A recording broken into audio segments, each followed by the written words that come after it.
لو انت من النوع اللي دايما بيركز على الجوانب اللي ناقصه في حياته ودايما عندك افكار سلبيه، فالفيديو ده ليك.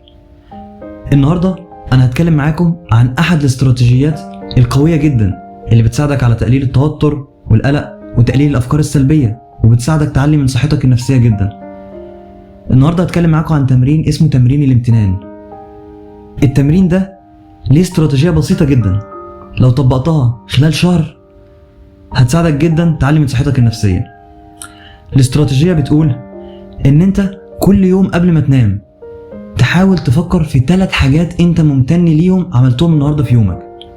والحاجات دي على فكره مش شرط تكون حاجات كبيره جدا، بالعكس ممكن تكون حاجات بسيطه، زي مثلا ان انت خليت واحد النهارده متضايق خليته مبسوط، شفت ابتسامه على وشه، ان انت مثلا ممتن لانك بتنام على سرير مريح، ان انت تصدقت.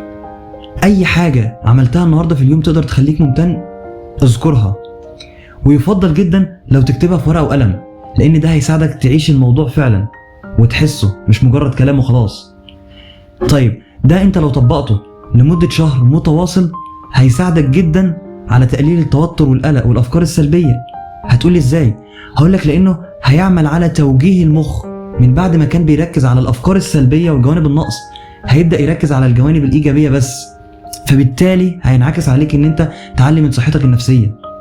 فتمرين الاهتمام مش مجرد تمرين او كلام عبث، ده تمرين مثبت علميا اهميته. فانا عاوزك النهارده تقولي ايه اكتر 3 حاجات انت ممتن بيهم، شاركني فيهم في الكومنتات. وما تنساش هنا في مساحه نفسيه بنقدم دعم نفسي وحلول لاي مشاكل نفسيه، فما تنساش تعمل فولو ولايك. استمتع بوقتك يا صديقي.